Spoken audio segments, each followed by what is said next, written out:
Hello, my name is Mike DeRaud. I'm the drummer for Hillblocks View from Fresno, California, United States.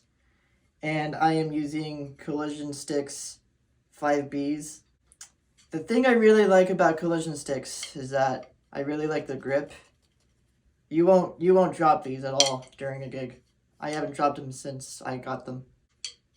And another thing is that they're really hard to break. I had a couple of sticks that I've been using before, Collision sticks, that always broke during shows. And since I got these, I played about a couple shows with them already, and they haven't broken since.